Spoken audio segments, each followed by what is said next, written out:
Good day, students. Once again, we'll be doing question 1 of the 2008 final June exam. And this is question 1 on the 11th chapter in the Cost and Management Accounting textbook. And that will be focusing on the operational budgets. So now, meaning this question will only focus on operational budgets. And it says that Madoda Ltd has recently completed its sales forecast for the year to 31st December 2009. So now this is the estimate of sales for the year 2009. And they say that it expects to sell two products, which is product M and product D. So now these are the products that this company is expecting to sell. And they say at prices of 135 Rand and 145 Rand each respectively. That means 135 is the price of product M and 145 is the price of product D. Then after, it says that sales demand is expected to be as follows. So they expect to sell 10,000 units of product M and 6,000 units of product D. And it continues by saying that both products use the same raw materials and skilled labor, but different quantities per unit as given below. So now, meaning product M requires material X, which is 10 kgs per unit, and product M again also requires material Y at 4 kgs per unit.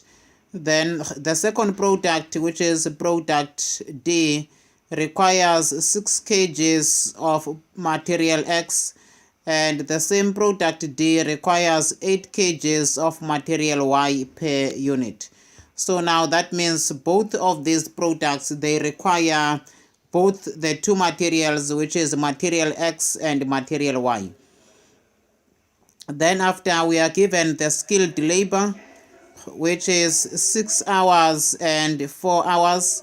So now that means in this case it takes 6 hours of labor to complete 1 unit of product M, and it takes 4 hours of product D to complete 1 unit of product D. Product M takes 6 hours and 4 hours in product D. And these are the required labor hours per unit.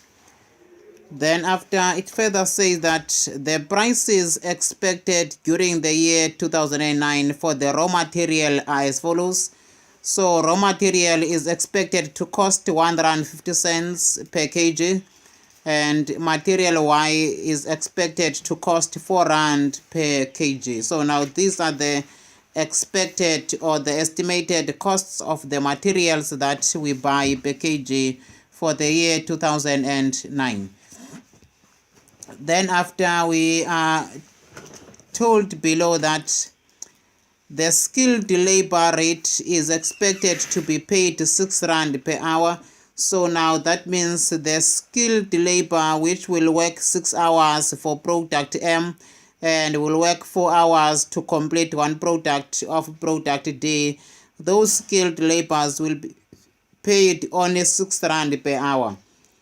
That means if we say 6 Rand, if they are paid 6 Rand per hour, and we say 6 Rand times by the 6 hours that will take to complete product M, therefore now that will give us 36 Rand per unit. This will be the direct labor cost per unit, which is product M. Then after, we can also say 6 Rand times this by 4, which is the 4 hours it takes to complete product D. Therefore now this will give us 24 Rand, which is the direct labor cost per unit of product D.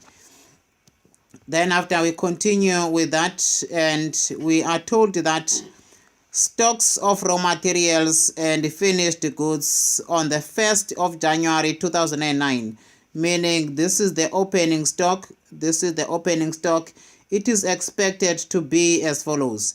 So now with regard to the kgs of material, which is material X, we expect an opening of 400 kgs of material, which those 400 kgs of material are at R1.20. So now remember, the opening stock is the stock that was already bought in the previous accounting period.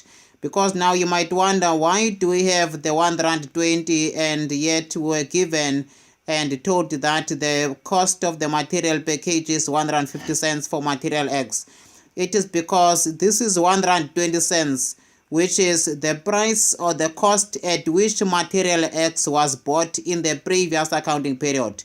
Because this material, which is 400, was bought in the year 2008 and it became an opening balance. And in the year 2008, this material was bought at a price of R1.20 per kg. So now this R1.20 will not be used in the calculation of the material purchase budget. They are just telling us that the material that is 400 kgs, it was bought at R1.20 per kg. That was last year, not in the current year, because this is an opening material that was bought already last year.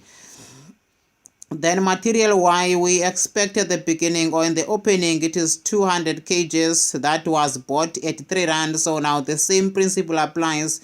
This is the rands or the R3 per kg, which is the price or the cost at which the 200 kgs of material were bought per kg in the previous accounting period, which is or previous budget period, which is the year 2008. Then after, meaning again, all these prices will not be, or cost will not be used in the calculation of the material purchase budget in rands. Then after we have products, because these are the products and these are the products, product M and product D. So now this is the 600 units that are in the beginning of the period, and this is the 800 units that are there in the beginning of the period. And these units costed the business 70 Rand each. They costed the business 70 Rand each.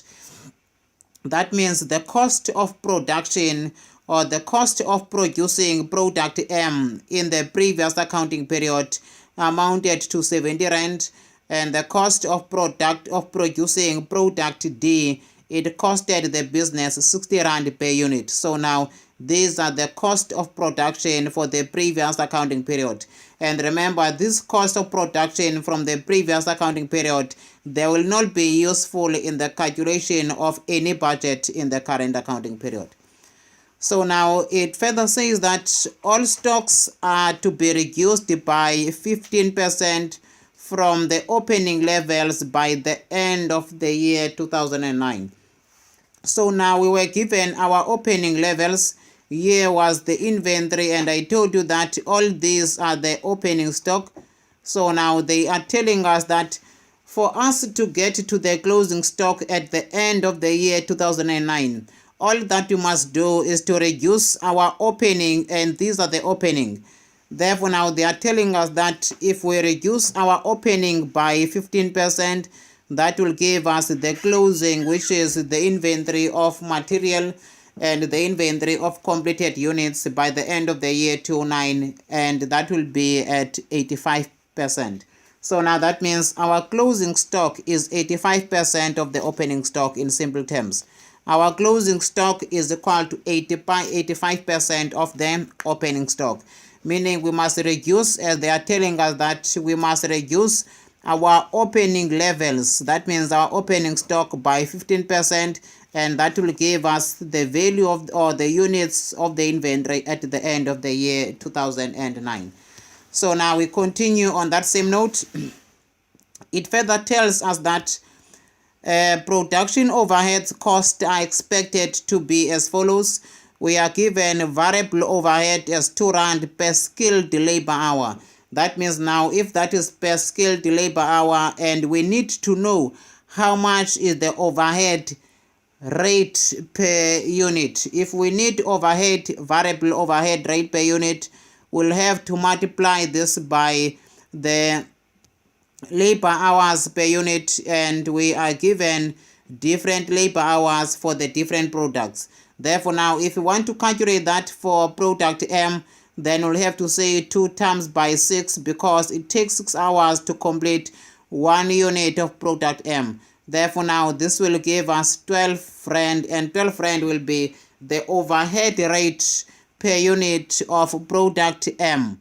Then after, if we say the 2 rand times this by 4, which is the labor hours it takes to complete 1 unit of product D, that will give us 6, and 6 rand, oh sorry, it will be 8.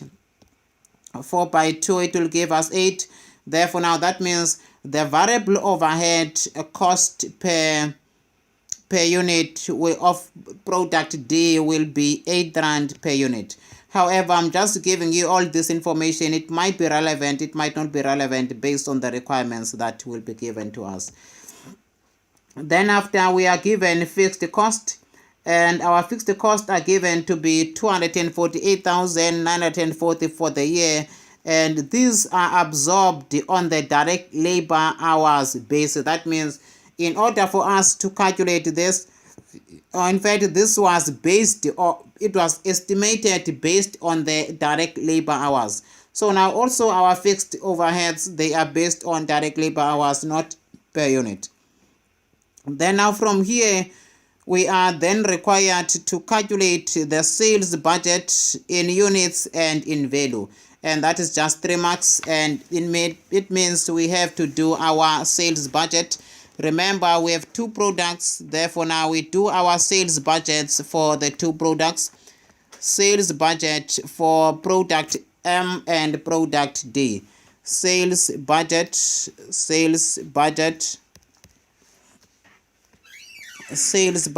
for product M and for product D. So now we always start with the estimated or expected sales. Estimated or expected sales. Estimated or expected sales. Whatever you write, it does not matter, it all means the same thing. So now our estimated sales, we just draw a line there, and we write our estimated sales as they are given to us in the given information. And our estimated sales were given to be 10,000 units and 6,000 units. Here are the expected sales, 10,000 for product M and 6,000 for product Y. So now we write all those as 10,000 and 6,000 respectively. Then after, we have to multiply that by selling price per unit. We have to multiply this by selling price per unit. And our selling price per unit, it is given to us, and it was 135 rand and 145 rand. I'll just show you those 2 selling price. I think I still recorded them correctly. Our selling price per unit at a price of 135, which is 135 for product M and 145 for product D. So now that is where the 135 and 145, they said it expects to sell the 2 products, which is M and D, at a price of 135 and 145. So now that is the expected selling price per unit. Therefore, now after we multiply that, that will give us our sales value, or our sales revenue, or our total value of sales. That means it will be 10,000 expected sales times by 135 rands. Therefore, now this will give us a total of 1,350,000 rands. Then after we say 6,000, we multiply this by 145, and this will give us 870,000 rands. This will give us 870,000 rands. Then this will give us our total sales value. Total sales value. And our total sales value is 1,350,000, and 870,000 rands. So now these are the total sales that we have. If I had to space, I'm just going to write the totals of the totals, because sometimes it's just necessary to write the totals of the totals, which is the total of the two columns. Only with regard to rands, not with the number of units. Then now we go to the second requirement, which is requirement number B, and we check what are we required to do in requirement number B. Requirement number B instructs us to do the production budget, which is in units. This budget is always in units. It can never be in rands. It is always in units because we want to know how many units that the company wants to produce to achieve the required sales. Therefore, now we have our production budget, and our production budget, it is for the two products, which is product M and product D. Nothing has changed. Therefore, now we have recorded that, and we draw the line in between again, and we draw the line in between, and we draw the line in between. Then we know that this budget also starts with the expected sales. It starts with the expected sales. Then we say our expected sales are 10,000 units and 6,000 units. They have not changed. Then after, what do we do now from here? We have to add our closing stock always. We always say plus closing stock, because closing stock are the units that need to be produced in the current period, but they will remain unsold by the end of the year. However, they would have been produced in the current period. So now let us go and check our closing stock. And after the closing stock, we'll have to draw a line here, and this will give us units required. This will give us units required. And after the units required, we have to say less opening stock, because opening stock was already produced the last period, produced the last period. So now we don't need to produce units that were already in the business. Opening stock will be deducted, and as I always say, that opening stock is always deducted when it comes to production budgets or operational budgets, in fact even production budget. So now let us look for the closing stock, and we were told that closing stock is 85% of the opening stock. That means 85% of the opening stock is closing stock. Remember, the reason why I'm saying 85% is because 100% is 100% less 15%. This will give us 85%. I just deducted, this will give us 85%.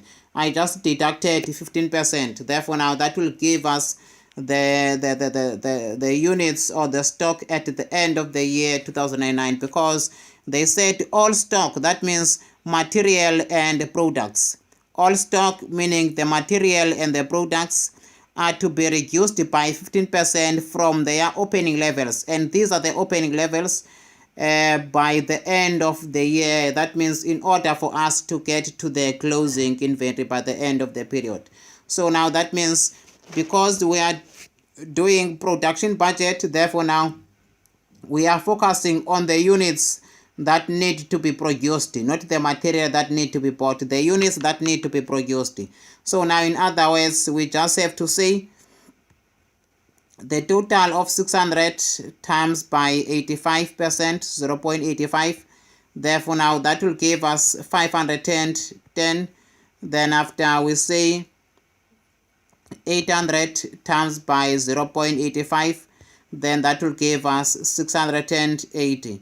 Or else, if you wanted, you could have said that 600 times by 15, 600 times by 15%. Therefore, now this will give us 90 rand. Then you say less 600, that will still give you 510. So now that is a very long way. Then after, I could have said 800 times by 0.15, That means this is the number of units the opening must be reduced by in order to get to the closing. Then you say 120 minus 800, that will still give us the same 680 units that are expected to be the closing, which is 510 and 680. Then we record that 510 and 680. Then after we say 10,000 plus 510, that will give us 10,510. Then you say 6,000 plus 680. This will give us 6,680. And we already know how much the opening was given to be 600 and 800, and we record that as it is 600 for product M and 800 for product D. Therefore, now we deduct that 6,880 minus 800. This will give us the production required, which is 5,880. These are the units that we need to produce, are required for production. After we have deducted opening stock, because opening stock would have been brought in the previous accounting period. So now we don't need to produce something that was already produced previous period and it is already available. Then after we say 10,510 minus 600, and this will give us 9,910. This will give us 9,910. This will be production requirement. Production requirement.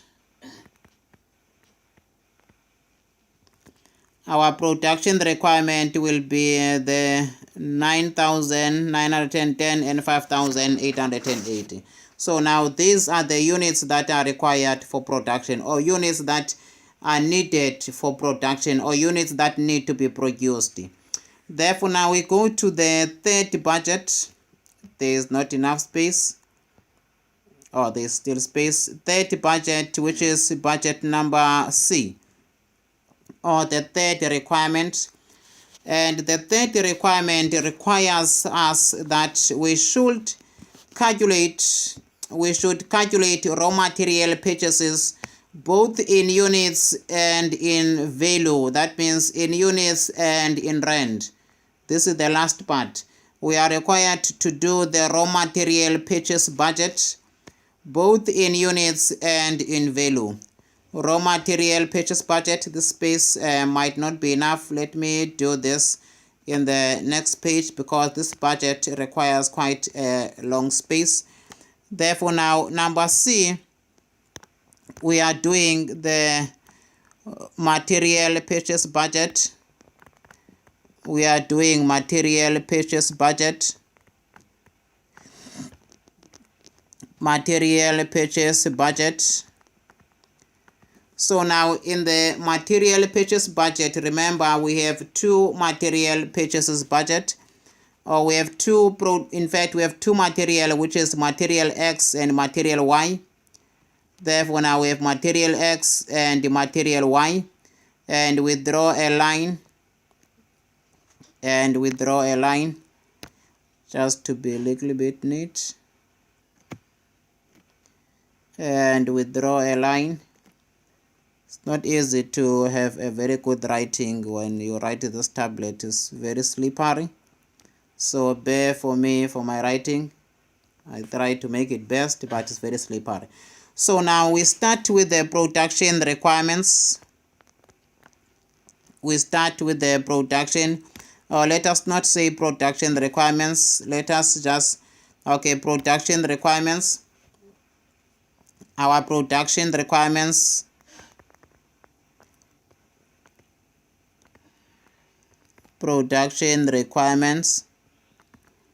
which is production requirements. So now we say what is required for production. We need to know that we have two products. That is the first thing. Whenever there are two products in place, you need to be mindful of that. We have two products, which is product M and product D. That is the first thing that you need to know. So now if we have two products, we know that all these two products, they need the two materials. So now we need material which is material that is material X that will go to product M, and material Y that will also go to product M. Let us check how then this is supposed to be tackled. We were told that product M requires 10 kgs of material X, and product D requires 6 kgs of material X. So now material X is needed in both products. That means material X is needed in product M, and material X is needed in product D. So now let us allocate that. So now in this case, we are focusing on one product first of all, which is product M. So now we start by saying, what is the production requirement for product M? What is the production requirement for product M? Production requirement for product M is 9,910. It is 9,910. So now we need to say, now we have to multiply this by the kgs. We have to multiply this by the kgs of material X and by the kgs of material Y, because product M requires materials which is material X, and product M also requires material which is material Y. So now we have to multiply by material M and multiply that by material Y, because both materials are needed in the same product. Meaning in this case, product M requires 10 kgs of material X, and also product M requires 4 kgs of material Y. So now we have to multiply that by 10 kgs and multiply that by 4 kgs. Remember, this is the same product, nothing has changed. Product is one, but 2 materials are needed. That means we have to say in this case, multiply this by 9,910 and multiply this by 9,910. Why do we do that? Because all this is the production requirement for product M. So now we multiply by the kgs at the material X and the kgs for material Y. So now it will be multiply this by 10, then after we also multiply it by 4 kgs. So now I'll just say 10 semicolon 4.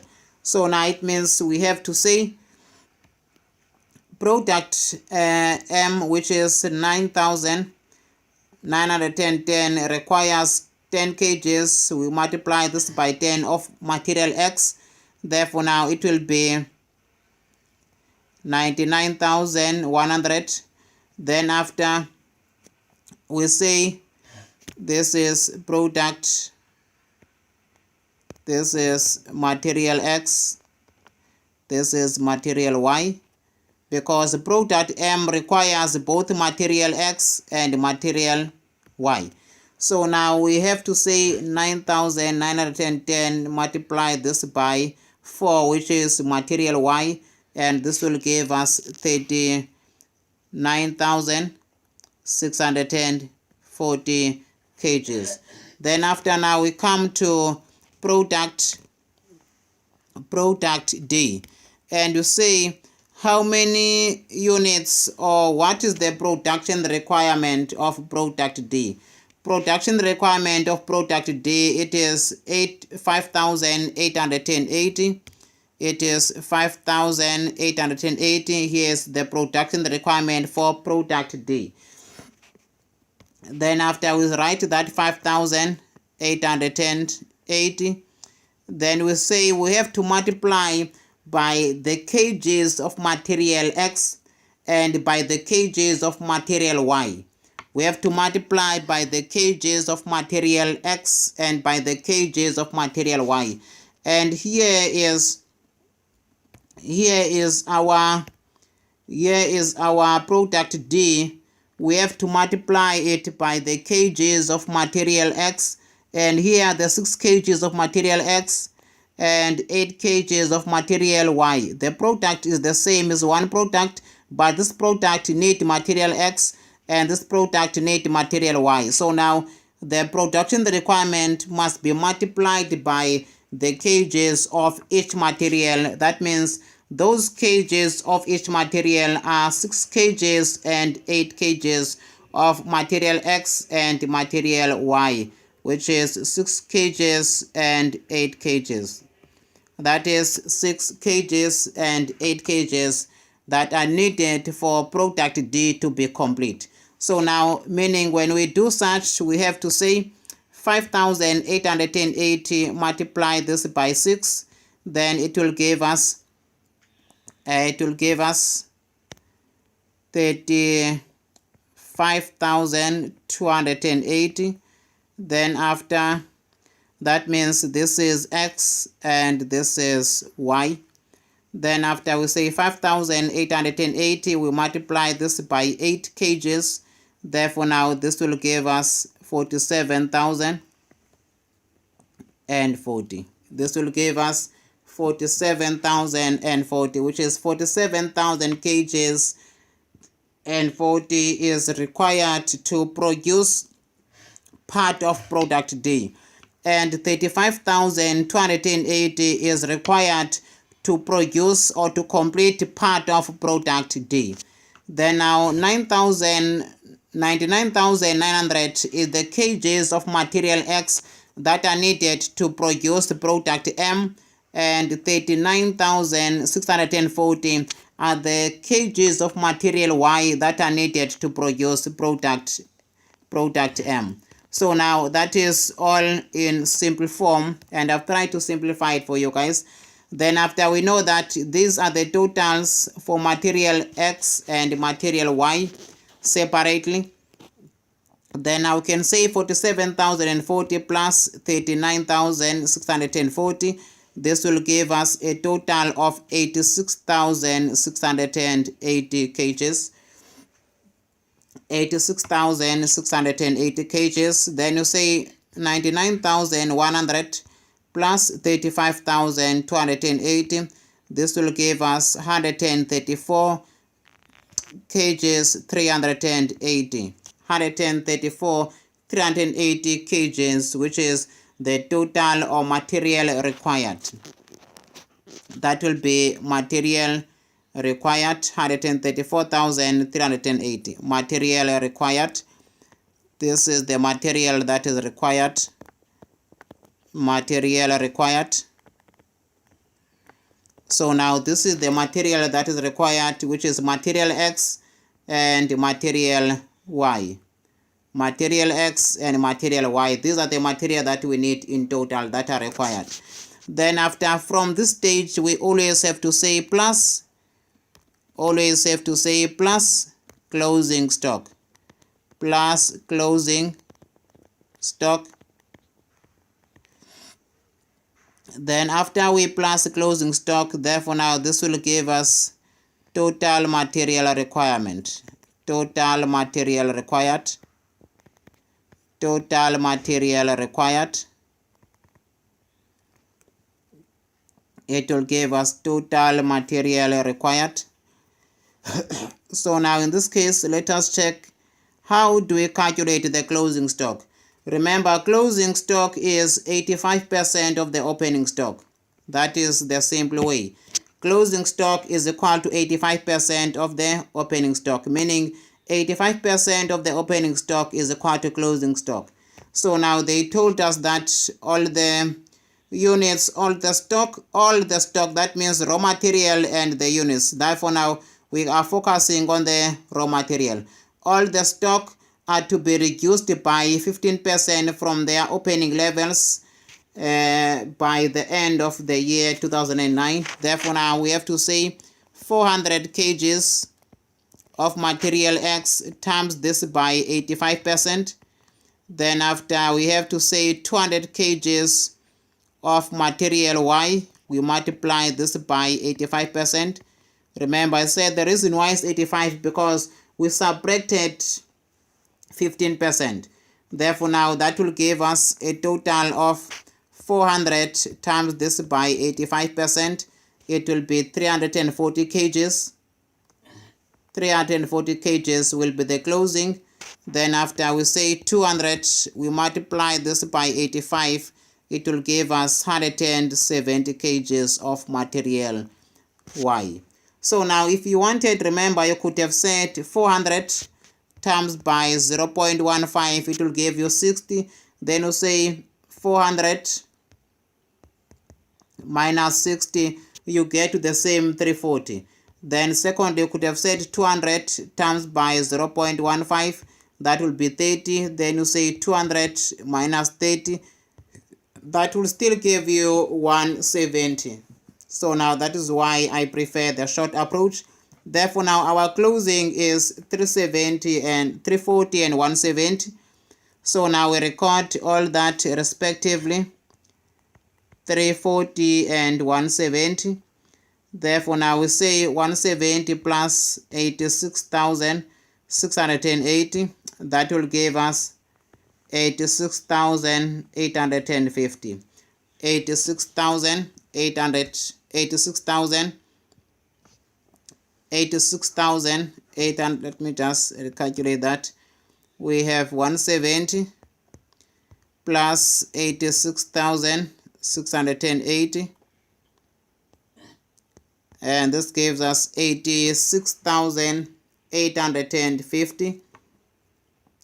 Then after calculate the material X, which is 134,380 plus 340. This gives us 134,720. 134,720.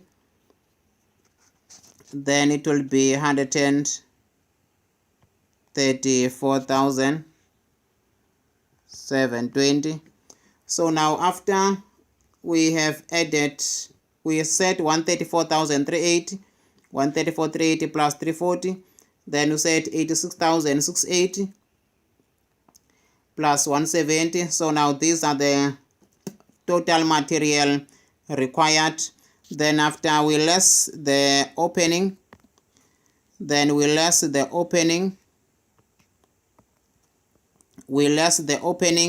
the opening, we know that it is 400 and 200. X is 400, and Y is 200. So now that will be 400 and 200. So if it's 400 and 200, therefore now we check how much will be the material purchases. Therefore now that means we'll have 134,720 minus 400, and this will give us 134,320. This will give us 134,320, 134,320, and this will give us 86,850 minus 200, and it will be 86,650. 86,650.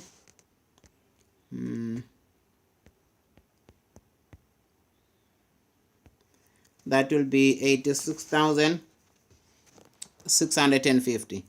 Then after we take now into account the fact that this is less closing stock.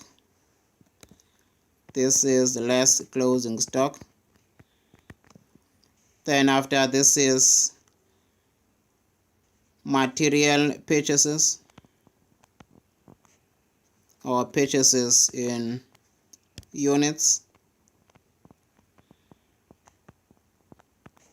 Purchases in units, of which we know that our units are in kgs, which is in kgs.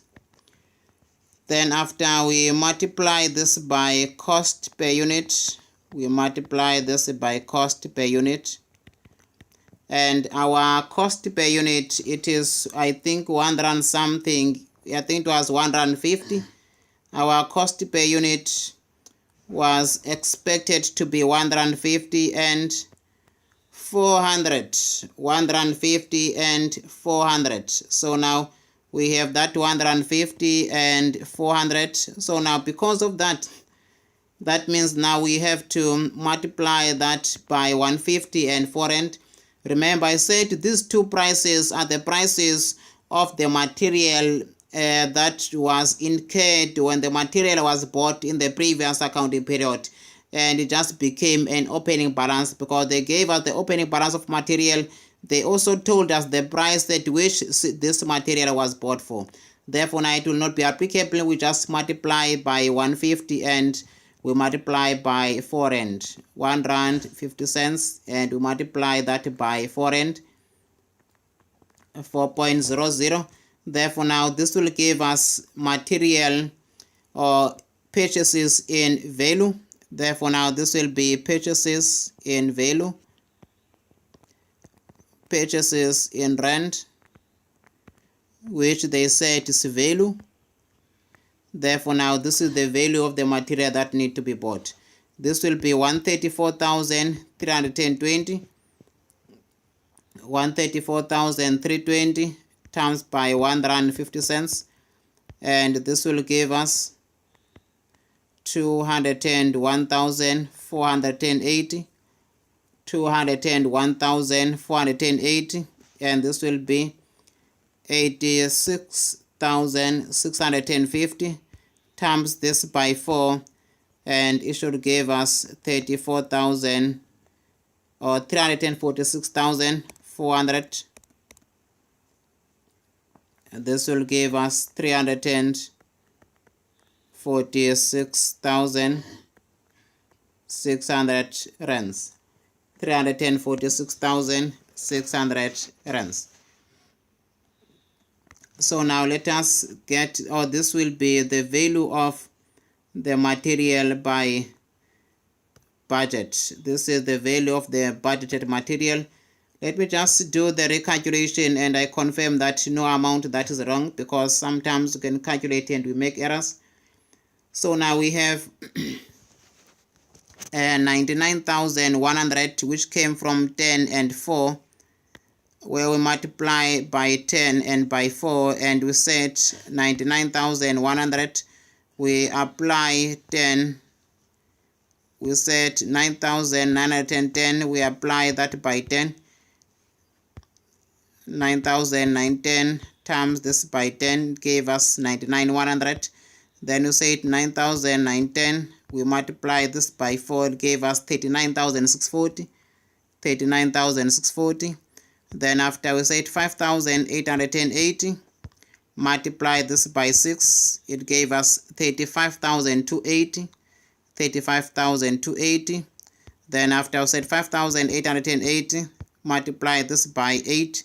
And it gave us 47,040. And we added that plus 39,640. Just want to confirm 86,680. Then after we set 99,100 plus 35,280. And this gave us 134,380. We set plus 340. And we get 134,470. Then after we set minus 400, and this gave us 134,320. I just want to confirm all the calculations, guys. Then we have 86,680 plus 170, and 170, this gave us 86,850. 86,850 less 200. Then that gave us 86,650. Then we times that by 4, and it gave us 346,600. So now I am quite fine with that. 134,320 times this by 1 rand 50 cents, and it gives us 201,480. So now this budget is calculated correctly. So now from here we have completed the budget, which is the material purchases budget, and from here now we can go to the next budget that is required. I think that will fit in this space, which is requirement number D. I think the next budget will be a little bit shorter. And the next budget that we are required to do is the labor cost budget, which is the direct labor cost budget, which is out of 5 marks for the two products, don't forget. Therefore, now this is the direct labor budget, direct labor cost budget, direct labor cost budget, direct labor cost budget, and it's for product M and product D. And it's for product M. We start with M and we come to D. Just want to confirm the consistency. We start with product M and D. Is M and D. 10,000 is for M and 6,000 is for D. Yes. So now we continue on that same note. Now we have our two products. Just draw a line again in between so that things are very clear. And we start with the production requirement. Production requirement. And our production requirement, we know that our production requirement are 9,910 and 5,880. Let us confirm that. We have 9,910. Here the production budget 9,910 and 5,880. Let us check in the production budget if are those amounts correct.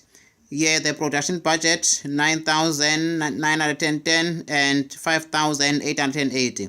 That's where the production requirement comes from. So now we write that and it is correct, 9,910 and 5,880. Then after we continue and we multiply this by the labor cost per unit, we say times by labor hours per unit, sorry, not labor cost, labor hours per unit. And our labor hours per unit, we know that it takes 6 hours and 4 hours to complete the unit of product M and D respectively. I think it was 6 hours and 4 hours. Yes, 6 hours for product M and 4 hours of skilled labor. That is the number of hours it takes to complete one unit. So now we have to multiply by the number of labor hours per unit so that we get to the total labor hours per unit. That is 6 for product M and 4 for product D. So now we multiply that by the labor hours. Then after we are able to say now, okay, it's 9,910. We multiply this by 6 and we get to 59,460 hours. Then it will be 5,880. We times this by 4 and it gives us 23,520. So now these are the total labor hours.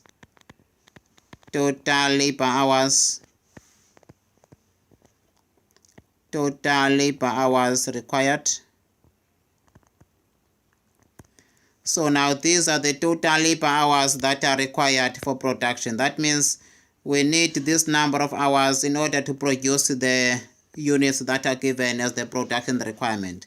Then after we multiply this by labor rate per hour, we multiply this by labor rate per hour, and our labor rate per hour, we have it, and that labor rate per hour, we have it as it's given. I think we only have one rate per or for the skilled labors per hour, and the skilled labor rate is expected to be 6 rand per hour. So now it is constant throughout all the products. It is 6 rand and 6 rand to all the products. There is no product where the employees are paid a better rate. Therefore, now this will give us the total labor cost. This will give us the total labor cost. This will give us total labor cost. Total labor cost.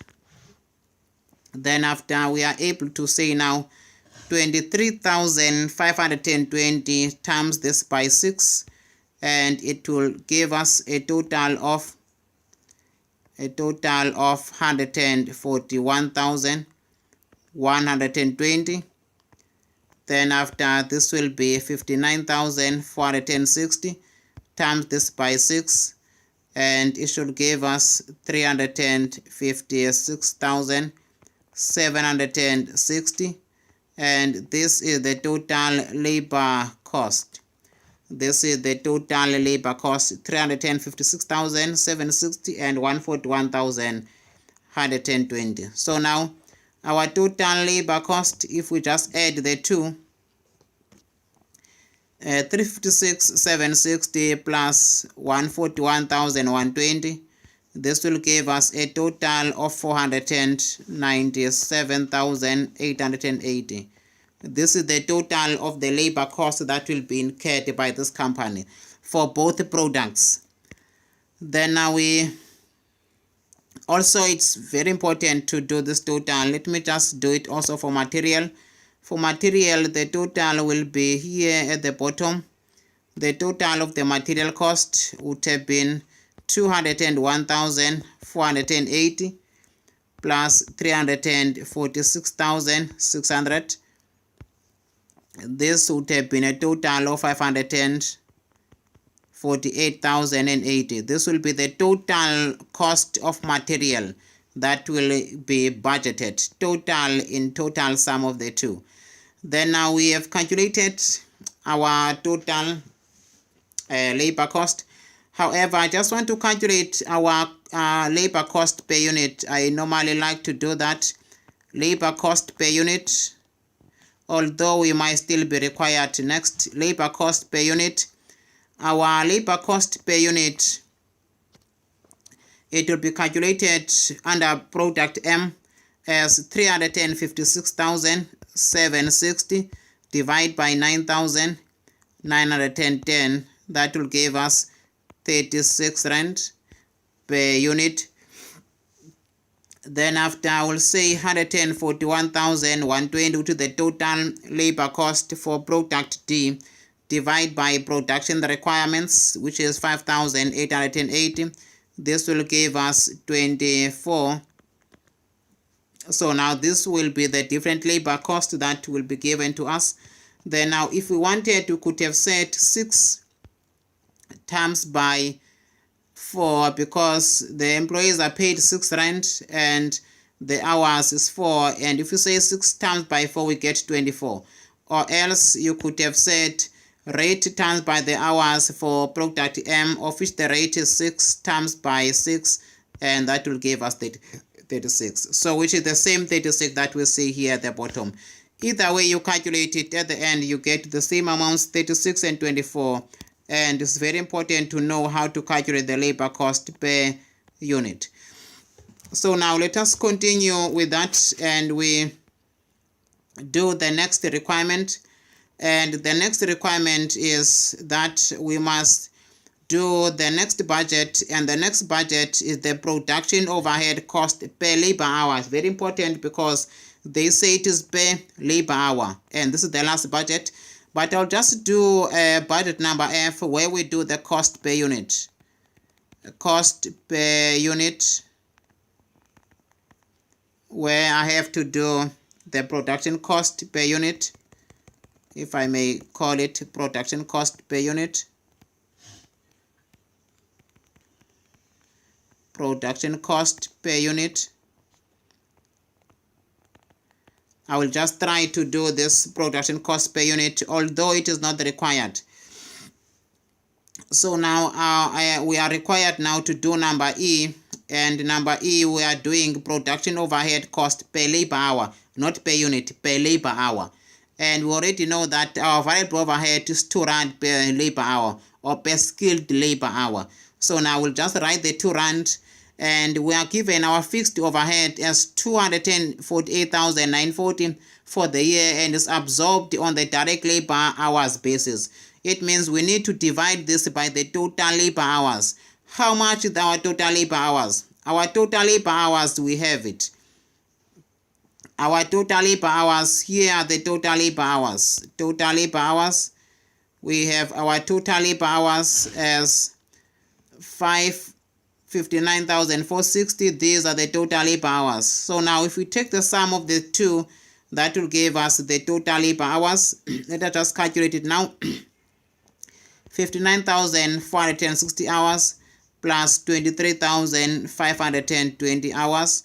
This will give us 82,980 hours. These are the total labor hours. These are the total labor hours, the sum of the two labor hours. So now in this case, if we are looking for the overhead,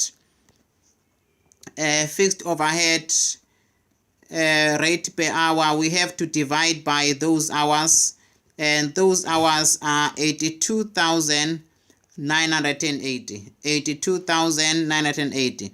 We'll have to divide by 82,980 so that we get to our fixed overhead per labor hour, not per unit, but per labor hour, according to the requirement. So now we have to do that.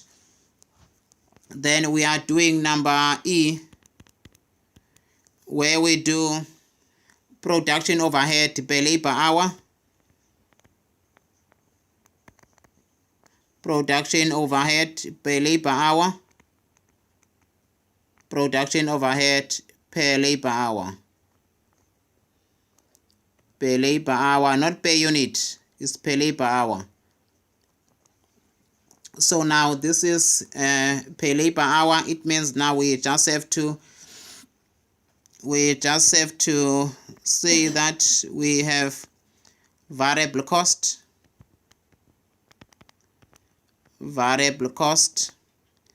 which is our variable cost of overhead. We know that the variable cost is 2 rand per labor hour.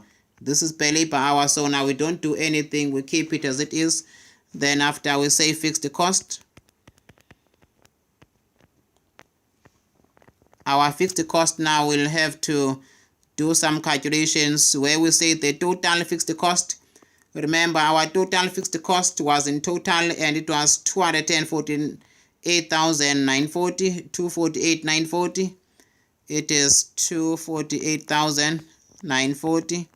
We divide this by 82,000. We divide this by 82,980. Therefore, now we say 248,940 divide by 82,980. This will give us 3.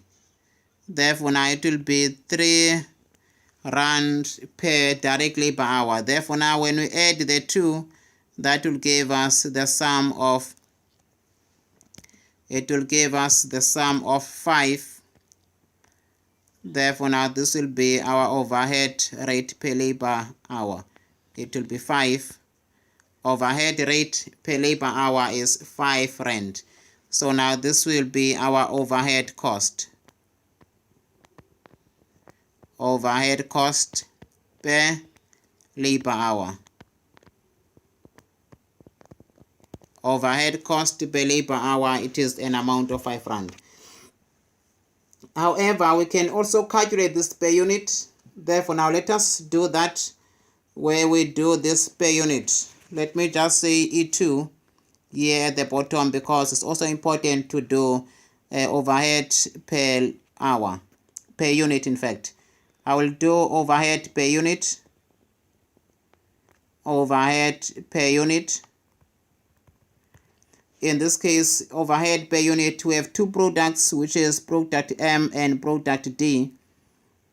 Therefore, now we'll have the variable part. And the variable part, it will be the number of labor hours, which is the number of labor hours for product M. Product M takes how many hours to be complete? Product M takes how many hours to be complete? 6 hours.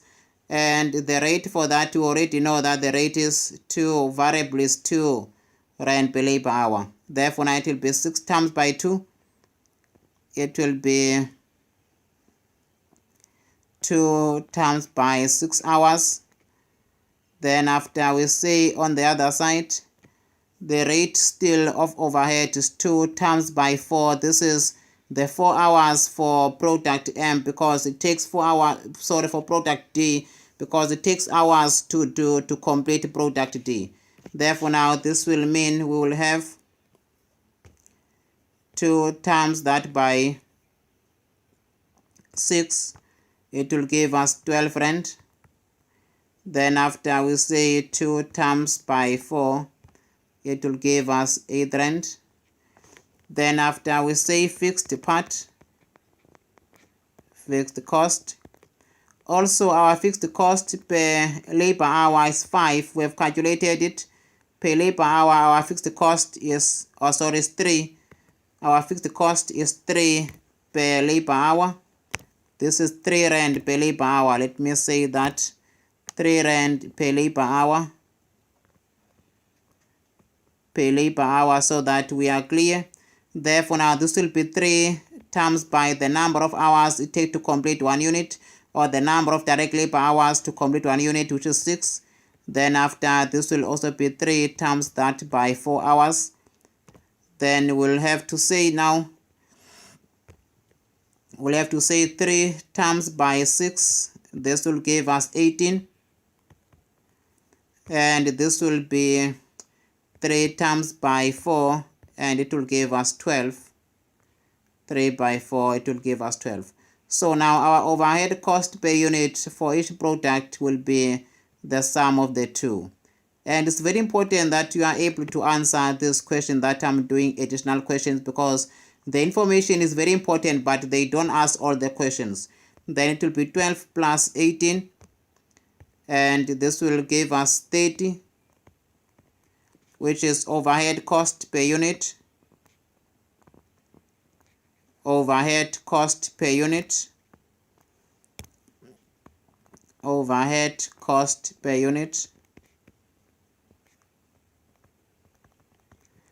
Then after we get 20 here, because 12 by 8 will give us 20. So now we do have our overhead cost per unit as 20 rand and 30 rand for product M and for product D. Then now let us check what is next requirement. I said in the next requirement I would like to do production cost per unit. I would like to do production cost per unit. So now production cost per unit, we know that it is material, labor and overheads, and that is the reason I had to do this, because it's very important for my next requirement. And my next requirement is requirement F, which is not there, but I created it by myself. Requirement number F, which is extended requirement, is to do production cost per unit based on the information that is given. Production cost per unit, and we know that we have two products, which is production cost per unit, production cost per unit, or in other words, manufacturing cost per unit for product M and for product D. We know that the production cost has direct material. It starts with the direct material. And we have two direct material, material X and material Y. So now we say, how much do we pay for material X? We know that material X is 1 rand 50 cents, and material Y, it is an amount of, I think it was given to us as an amount of material Y as 4 rand, yes. Here is the expected 4 rand, which is the cost of material Y, which is 4 rand per kg. So now we say, okay, that will be 4 rand 4.00. So now we don't know what to multiply this with, but we'll multiply it with something. So now let us say now we need to know the kgs of product X, product M that are needed, or the kgs of material X that are needed to complete 1 unit of product M. We need the kgs of material X that are needed to complete 1 unit of product M. So now that is what we are looking for. Let's go and look for that information. So now we are looking for the kgs of material X that are needed to complete product M, and we do have such kgs. Here are the kgs of material X that are needed to complete product M. So now we multiply by those kgs. That becomes the cost of material, which is 10 kgs. Then after we say, again, we need the price of, again, material X, because this is material X and material X is at 150 cents. We multiply it by the kgs of material X that are needed to complete product D. The kgs of material X that are needed to complete product D per unit. So now let us go and check that the kgs of material X and the kgs of material X, here the kgs of material X that are needed to complete product D. And remember, material X is costing an amount of 150 cents. That does not change. Material X still costs the same price. So now it will be 6 times by 150 cents. Multiply that by 6 kgs. So now this is for, let me just split it. This is for product D. From here, this is product D.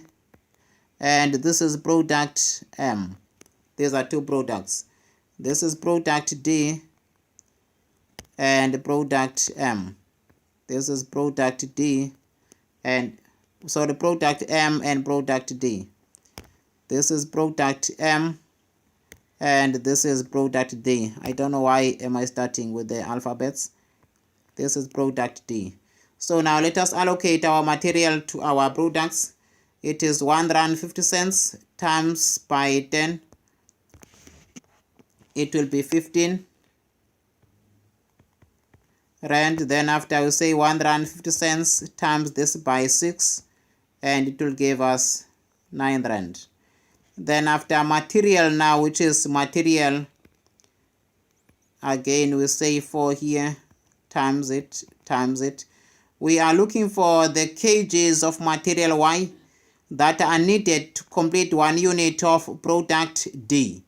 We are looking for the kgs of material Y, and here are the kgs of material Y, 4 kgs that are needed to complete product M. And material Y is costing an amount of 4 rand. So now hence we say 4 rand, we multiply that by 4. 4 rand times by 4 kgs. Therefore now we say 4 times by 4 kgs, 4 times by 4 kgs.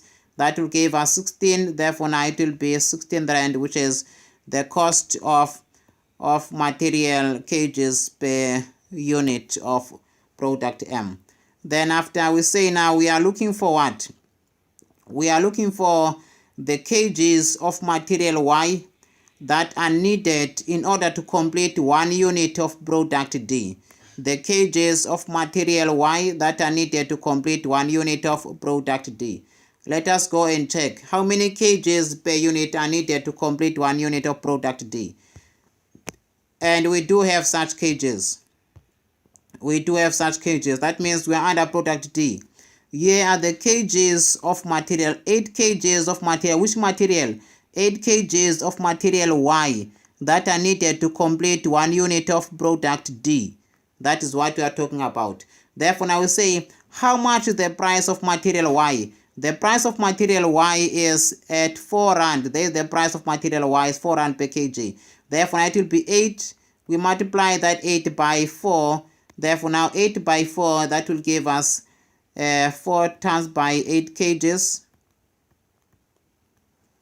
4 times that by 8 kgs. Therefore, now we say 4 times by 8. 4 times by 8, that will give us 32 rands, which is 32 rand per unit of material Y. That will be allocated the cost per unit of material in product D. So now we can just draw 2 lines here because we have calculated all that with regard to the material. Then we also draw a line in between. and draw lines then between so that everything is clear. So now from here we can say 16 plus 15, that will give us 31, and 9 plus 32, 32 plus 9 will give us 41. Then after we have direct material, because this is the production cost per unit. Remember, production cost has direct material, direct labor, and manufacturing overheads. Our direct material is already allocated or calculated, therefore now we need our direct labor.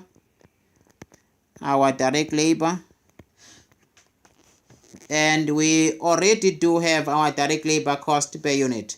That is with no doubts.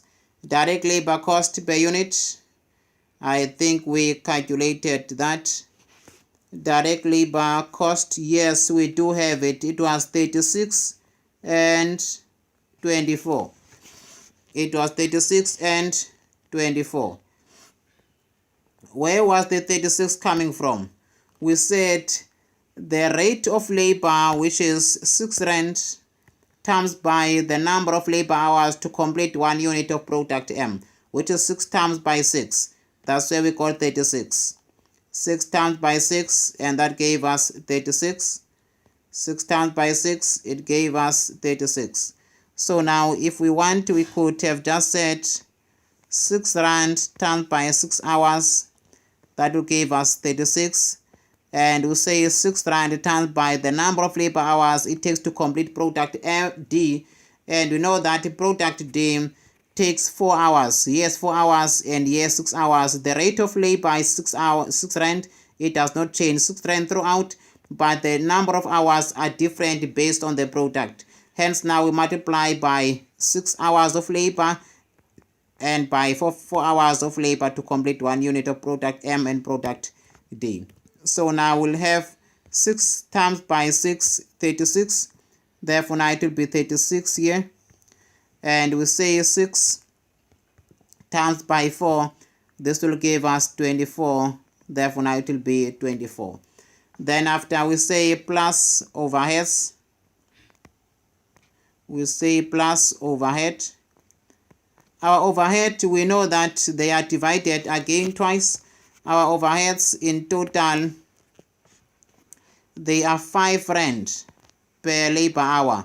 We have calculated our overhead to be 5 rand per labor hour. If you still remember that, they are not here. Our overhead per labor hour, they are 5 rand. Here the overhead per labor hour. Per labor hour, not per unit, per labor hour. So now we have 5 rand of overhead, which is fixed and variable. They are 5 rand per labor hour. Then we say 5 times by 6, because it takes 6 hours to complete 1 unit. It takes 6 labor hours to complete 1 unit of product M. Then after we say we have 5 again times that by 4, because it takes 4 hours to complete 1 unit of product D. Therefore now it will be 5 times by 6. That will give us 30. Then after we'll have 5 times by 4. That will give us 20. In fact, we had already calculated that it was 30 and 20, and we're just confirming the figures now. So now our labors are given to us as 36. This is 36.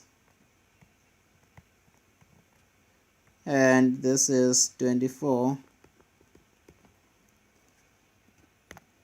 This one's should disappear. Let me just leave it like that. Then after we just give the totals now of all the cost, then we have our cost per unit.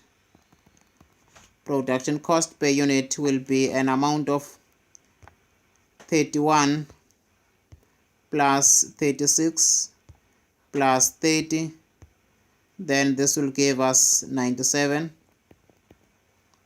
Then after we will have to say 41 plus 24 plus 20, and this will give us 85, and this will be our production cost per unit. This will be our production cost per unit. If the production cost per unit was required, this is how we were going to calculate the production cost per unit.